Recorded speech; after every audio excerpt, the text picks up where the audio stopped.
അവസാന മണിക്കൂറാകുമ്പോൾ ഈ പ്രതീക്ഷയുടെയും അതുപോലെ തന്നെ ആത്മവിശ്വാസത്തിൻ്റെയും തോത് അത് കൂടിയിട്ടുണ്ടോ? എത്രത്തോളമാണ് അതിൻ്റെ ഒരു നിലവിൽ എവിടെ എത്തി നിൽക്കുന്നു? കേരളം ഉറ്റുനോക്കുന്ന റിസൾട്ട് എന്ന് പറയുന്നത് കേരളം ആഗ്രഹിക്കുന്ന ഒരു പോയിന്റ് ഉണ്ട്. ആ പോയിന്റ് ആണോ അല്ലയോ എന്നുള്ളതാണ് അവരുടെ ആകാംക്ഷ. ആ പോയിന്റ് തന്നെയാണ് റിസൾട്ട്. തികഞ്ഞ ആത്മവിശ്വാസത്തിലാണ്. ഉറപ്പായിട്ടും UDF വലിയ ഭൂരിപക്ഷത്തിൽ വിജയിക്കും. ഈ കണക്കുകൂട്ടലുകൾ കഴിഞ്ഞല്ലോ, ബൂത്ത് തലത്തിലുള്ള കണക്കുകളൊക്കെ ശേഖരിച്ചു. അപ്പോൾ ഓരോ മേഖലകളിലും ഒരു മുന്നേറ്റം എങ്ങനെയാണ് പ്രതീക്ഷിക്കുന്നത്? പ്രത്യേകിച്ച് BJP വലിയ പ്രതീക്ഷ ഇപ്പോൾ പുലർത്തുന്നുണ്ട്. BJPയുടെ പ്രതീക്ഷയിലേക്ക് വരാം. അതിനപ്പുറത്തേക്ക് കണക്കുകൂട്ടലുകളിൽ നിങ്ങളൊരു പ്രതീക്ഷ ഓരോ മേഖലയും പ്രതീക്ഷയിൽ തുടങ്ങാം. BJPയുടെ പ്രതീക്ഷയുടെ ഫണ്ടമെൻ്റൽ തന്നെ അവരുടെ BJP സംസ്ഥാന പ്രസിഡന്റ് പറഞ്ഞത്. അപ്പം അദ്ദേഹത്തിൻ്റെ തെരഞ്ഞെടുപ്പ് പ്രതീക്ഷകളുടെ പിന്നെ പ്രാവീണ്യത്തെ പറ്റി ഞാനിപ്പോൾ തൽക്കാലം അതൊരു ഡിബേറ്റ്ഫുൾ ആക്കുന്നില്ല. എങ്കിൽ പോലും ഇപ്പോഴത്തെ പ്രതീക്ഷയുടെ ഫണ്ടമെൻ്റൽ അവർ പറഞ്ഞിരിക്കുന്ന ഫൗണ്ടേഷൻ മുനിസിപ്പാലിറ്റിയിൽ പെർസെൻറ്റേജ് കൂടി എന്ന കണക്കാണ്. അത് മാധ്യമങ്ങളിലൂടെ വന്ന ഏത് സോഴ്സിലാണെന്ന് അറിയാൻ പാടില്ലാത്തൊരു കണക്കാണ്. പക്ഷേ ഇതിൻ്റെ ആധികാരികമായ സോഴ്സ് എന്ന് പറയുന്നത് ഇലക്ഷൻ കമ്മീഷനാണ്. അതിൽ 17C ആണ്. ആ 17C പ്രകാരമുള്ള കണക്കിൽ മുനിസിപ്പാലിറ്റിയിൽ 67% വോട്ടിംഗ് ഉണ്ടായിട്ടുള്ളൂ. അതായത് കഴിഞ്ഞ തവണ ഉണ്ടായിരുന്ന 75-ൽ നിന്ന് 8% കുറഞ്ഞു. മുനിസിപ്പാലിറ്റി പോലെ പാലക്കാട് നിയോജകമണ്ഡലത്തിൻ്റെ സിംഹഭാഗം വരുന്ന പ്രദേശത്ത് അത്ര വോട്ട് പെർസെൻറ്റേജ് കുറയുക എന്ന് പറഞ്ഞാൽ അവിടെ പ്രതീക്ഷ വച്ചിരിക്കുന്ന ആളുകൾക്കാണ് ക്ഷീണം ഉണ്ടാവുക. ഒന്ന്. ഇനി മുനിസിപ്പാലിറ്റിയിൽ തന്നെ നിങ്ങൾ നോക്കൂ. മുനിസിപ്പാലിറ്റിയിൽ തന്നെ BJPക്ക് അപ്രമാദിത്വം ഉണ്ടെന്ന് അവർ വിചാരിക്കുന്ന പ്രദേശങ്ങൾ, ആ പ്രദേശങ്ങളിൽ പോളിംഗ് കുറഞ്ഞു. ഒരു എക്സാമ്പിൾ പറയാം. Booth number 4. ബൂത്ത് നമ്പർ 4-ൽ 72 BJPയുടെ ഐഡൻറ്റിഫൈഡ് വോട്ടുകൾ പോൾ ചെയ്യപ്പെട്ടിട്ടില്ല. ഒരു എക്സാമ്പിൾ ഇന്നലെ MP നടത്തിയ പത്രസമ്മേളനത്തിൽ പറഞ്ഞു. അതടക്കം മുനിസിപ്പാലിറ്റിയിലുണ്ട്.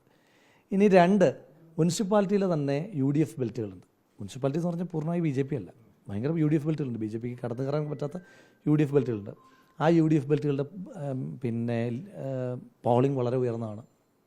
അവിടെ നിന്ന് പറയുന്ന ലീഡും വളരെ ഉയർന്ന ലീഡാണ്, നമ്മുടെ ബൂത്ത് ലെവൽ വർക്കേഴ്സ് പറയുന്ന ലീഡ്. അപ്പോൾ അതാണ് മുനിസിപ്പാലിറ്റിയുടെ അവസ്ഥ. ഇനി BJPക്ക് സ്പേസേ ഇല്ലാത്ത UDFും LDFും തമ്മിൽ ഡയറക്റ്റ് ഫൈറ്റ് നടക്കുന്ന പഞ്ചായത്തുകൾ. ആ പഞ്ചായത്തുകളിൽ മാത്തൂരിൽ 78% പോളിംഗ്. രായിരിയിൽ 71 72 അപ്രോക്സിമേറ്റ് ആയിട്ട് നിൽക്കുന്നതാണ് പോളിംഗ്. കണ്ണാടിയിൽ 75 പോളിംഗ്. അപ്പോൾ അതായത് പഞ്ചായത്തുകളിൽ BJPക്ക് സ്പേസ് ഇല്ലാത്തടത്ത്, അതായത് മത്സരം തന്നെ UDFും LDFും തമ്മിലാണ്. BJP 3-ാം സ്ഥാനത്താണ്. അപ്പം BJPയും UDFും ആയിട്ടുള്ള മാർജിൻ വളരെ വലുതാണ്. ആ മേഖലയിൽ പോളിംഗ് ഉയർന്നതുമാണ്. അപ്പോൾ സ്വാഭാവികമായിട്ടും മുനിസിപ്പാലിറ്റിയിലെ BJPയുടെ മുനിസിപ്പൽ ഭരണത്തിനെതിരായിട്ടുള്ളൊരു വികാരം ഉണ്ടായിട്ടുണ്ട്. സ്റ്റേറ്റ് ഗവൺമെൻറ്റിനെതിരായിട്ടുള്ള വികാരം ഉണ്ടായിട്ടുണ്ട്. സെൻട്രൽ ഗവൺമെൻറ്റിനെതിരായിട്ടുള്ള വികാരം ഉണ്ടായിട്ടുണ്ട്. ഇതെല്ലാം കൂടെ റിഫ്ലക്റ്റ് ചെയ്യുമ്പം UDFിൻ്റെ കംഫർട്ടബിൾ മെജോറിറ്റി ഉണ്ടാകും. BJP പ്രതീക്ഷ പുലർത്തുന്ന മുനിസിപ്പാലിറ്റിയിൽ UDFിന് ഇത്തവണ കടന്നു കയറാനാകും. തീർച്ചയായിട്ടും UDF വലിയ മുന്നേറ്റം മുനിസിപ്പാലിറ്റിയിൽ ഉണ്ടാക്കും. ഈ പിരായിരിയാണല്ലോ കോൺഗ്രസിനെ സംബന്ധിച്ച് വലിയൊരു ആശ്വാസഗേഹമായി പറയുന്നത്. അവിടുന്ന് ന്യൂനപക്ഷ വോട്ടുകളിൽ ഉൾപ്പെടെ ഒരു വിള്ളലുണ്ടാകും. UDFിൻ്റെ അടിസ്ഥാന വോട്ടുകളിൽ ഒരു കുത്തൊഴുക്ക് മറുചേരിയിലേക്ക് ഉണ്ടാകുമെന്ന് രണ്ട് കൂട്ടരും, അത് BJPയും അവകാശപ്പെടുന്നുണ്ട്, പ്രത്യേകിച്ച് LDFും അവകാശപ്പെടുന്നുണ്ട്. അങ്ങനെ ഒരു സാധ്യത പിരായിരിയിൽ ഉൾപ്പെടെ കാണുന്നുണ്ടോ? അതിൻ്റെ ഒരു സാഹചര്യം പറയാമോ? ഇവർ പ്രതീക്ഷ വെക്കുന്നുണ്ടല്ലോ. അപ്പം ഞാൻ പ്രതീക്ഷ പറയുന്നതിന് കാരണമുണ്ട്. ഇപ്പോൾ മുനിസിപ്പാലിറ്റിയിൽ വോട്ട് മറിയും എന്ന് പറയുന്നതിൻ്റെ കാരണം, ഒന്നാമത്തെ കാരണം മുനിസിപ്പാലിറ്റി ഭരണത്തിനെതിരായിട്ടുള്ള ആൻറ്റി ഇൻക്യുംബൻസിയാണ്. പിരായിരിയിൽ വോട്ട് പറയാനുള്ളൊരു സാഹചര്യം പറയൂ. അവർക്കൊരു കാരണം പറയാനുണ്ടോ? പ്രതീക്ഷയല്ലേ?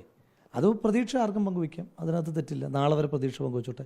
പിരായിരിയിലോ കണ്ണാടിയിലോ മാത്തൂരിലോ UDF പോക്കറ്റുകളിൽ വോട്ട് കുറയേണ്ടെന്നൊരു കാരണമില്ല. 2, ജനങ്ങൾക്ക് LDF, ഇപ്പോൾ LDFിൻ്റെ വർക്കറിന് LDFിന് വോട്ട് ചെയ്യാതിരിക്കാൻ 100 കാരണമുണ്ട്. സർക്കാർ റിലേറ്റഡ് ആയിട്ട് ഞാൻ പറഞ്ഞ കാൻഡിഡേറ്റ് റിലേറ്റഡോ അല്ലെങ്കിൽ ചിഹ്നം കിട്ടാത്തതിൻ്റെ പ്രശ്നങ്ങൾ വേറെ. അത് മാറ്റി നിർത്തിക്കോളൂ. ജനത്തെ നേരിട്ട് ബാധിക്കുന്നത്, ഇപ്പോൾ സപ്ലൈകോയിൽ അവശ്യ സാധനമില്ല, ആളുകളെ ബാധിക്കുന്ന വിഷയമല്ലേ? നെൽകർഷകന് താങ്ങുവില കിട്ടുന്നില്ല, ആളുകളെ ബാധിക്കുന്ന വിഷയമല്ലേ? ADMൻ്റെ കൊലപാതകം ഉദ്യോഗസ്ഥന്മാരെ ബാധിക്കുന്ന വിഷയമല്ലേ? ഉദ്യോഗസ്ഥർക്ക് ശമ്പളം കൃത്യമായി കിട്ടാത്ത, KSRTC ജീവനക്കാർക്ക് അടക്കം കിട്ടാത്ത പ്രശ്നം, അത് ജനങ്ങളെ ബാധിക്കുന്ന വിഷയമല്ലേ? പെൻഷൻ ബെനിഫിഷ്യറീസിന് പെൻഷൻ കിട്ടാത്ത വിഷയം ജനങ്ങളെ നേരിട്ട് ബാധിക്കുന്ന വിഷയമല്ലേ? ഇതടക്കമുള്ള അവരുടെ വിഷയങ്ങൾ. മുനിസിപ്പാലിറ്റിയിലെ അഡ്മിനിസ്ട്രേഷനുമായി ബന്ധപ്പെട്ട് ജനങ്ങൾ അനുഭവിക്കുന്ന, ഇപ്പം വ്യാപാരികൾ അനുഭവിക്കുന്ന പ്രശ്നം, മാർക്കറ്റിൽ അനുഭവിക്കുന്ന പ്രശ്നം, അതൊക്കെ അവരെ നേരിട്ട് ബാധിക്കുന്ന വിഷയങ്ങളാണ്. ഇനിയും പെട്രോൾ വില വർധനവ് ജനങ്ങളെ ബാധിക്കുന്ന വിഷയമല്ലേ? അത്തരത്തിൽ ജനങ്ങളെ നേരിട്ട് അനുഭവിക്കുന്ന ഒരു കഷ്ടപ്പാടിൻ്റെ ഏതെങ്കിലും ഉത്തരവാദിത്വം UDFിനുണ്ടോ? അതാണ് ഞാൻ പ്രതീക്ഷ വെച്ച വോട്ട്. സിറ്റിംഗ് മണ്ഡലം എന്നുള്ള ഒരു ആനുകൂല്യത്തിനപ്പുറത്തേക്കുള്ള ഈ ഫാക്ടേഴ്സ് വർക്കൗട്ട് ആവും എന്നുള്ളതാണ്. സിറ്റിംഗ് മണ്ഡലത്തിൻ്റെ ആനുകൂല്യം എന്ന് പറയുന്നത് ഇവിടെ ഉണ്ടായിരുന്ന ജനപ്രതിനിധി, ആ ജനപ്രതിനിധി എക്സിസ്റ്റിംഗ് MLA ആയിരുന്ന ശ്രീ ഷാഫി പറമ്പിലിൻ്റെ ഉയർന്ന ജനസ്വീകാര്യത.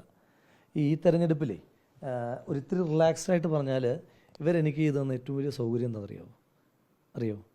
ഷാഫി പറമ്പിലിൻ്റെ നോമിനി എന്ന് പറഞ്ഞതാണ്.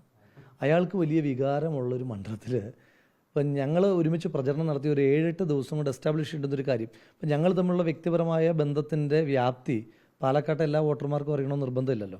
അപ്പോൾ ഷാഫി പറമ്പലിന് പ്രോയായി നിൽക്കുന്നൊരു മണ്ഡലത്തിൽ, ആ മണ്ഡലത്തിൽ ഷാഫി പറമ്പലിൻ്റെ നോമിനി എന്ന് പറഞ്ഞിട്ട് എന്നെ അടിക്കാൻ ഉപയോഗിച്ച് വടി കൊണ്ട് അവർക്ക് തന്നെ ജനം അടി കൊടുത്തു. ഞങ്ങളൊരു 7-8 ദിവസം പ്രചരണത്തിന് ഒരുമിച്ച് നിന്നിട്ട് നടത്തേണ്ടുന്ന എസ്റ്റാബ്ലിഷ്മെൻറ്റ് അവരുണ്ടാക്കി തന്നു. 2 ശ്രീ VK ശ്രീകണ്ഠൻ MP-യുടെ സ്വീകാര്യത. ഒരു MP ഇത്രയും ഇപ്പം ഈ കഴിഞ്ഞ തെരഞ്ഞെടുപ്പിൽ അതായത് 2019 3-ാം സ്ഥാനത്ത് പോകുമെന്ന് പ്രവചിക്കപ്പെട്ടിരുന്നിടത്തുനിന്ന് അയാൾ 10,000-ലധികം വോട്ടുകളുടെ ഭൂരിപക്ഷത്തിൽ ജയിച്ചു വന്നിടത്തുനിന്ന് ഇത്തവണ പോളിറ്റ് ബ്യൂറോ മെമ്പർ ശ്രീ വിഷ്ണുനാഥിൻ്റെ ഭാഷ കടമെടുത്താൽ CPM അധികാരത്തിൽ വന്നാൽ അവരുടെ പ്രധാനമന്ത്രിയാകേണ്ടുന്ന ആളാണ് ശ്രീ വിജയരാഘവൻ. കാരണം അവരുടെ പ്രത്യേകത പോളിറ്റ് ബ്യൂറോ മെമ്പർ ഉണ്ടെങ്കിൽ അവർക്കാണല്ലോ പ്രാധാന്യം കൊടുക്കുക. CPM അധികാരത്തിൽ വന്നാൽ CPMൻ്റെ പ്രധാനമന്ത്രിയാണ് ശ്രീ വിജയരാഘവൻ. ആ പ്രധാനമന്ത്രി സ്ഥാനാർത്ഥിയാണ് ഇയാൾ 75,000 വോട്ടിന് പരാജയപ്പെടുത്തിയത്. അത് പാലക്കാട് മണ്ഡലത്തിൽ മത്സരിക്കാൻ വന്നപ്പോൾ ഞാൻ മനസ്സിലാക്കിയ കാരണം പറയട്ടെ, അത് അടിത്തട്ടിലേക്കുള്ള ജനങ്ങളുമായിട്ടുള്ള ബന്ധമാണ്. അടിത്തട്ടിൽ ജനങ്ങളുമായി ബന്ധമുള്ള 2 ജനപ്രതിനിധികൾ, ശ്രീ ഷാഫി പറമ്പിലും ശ്രീ VK ശ്രീകണ്ഠനും, അവരുടെ പ്ലസ് വോട്ട് ഒരു വലിയ ഫാക്ടറാണ്.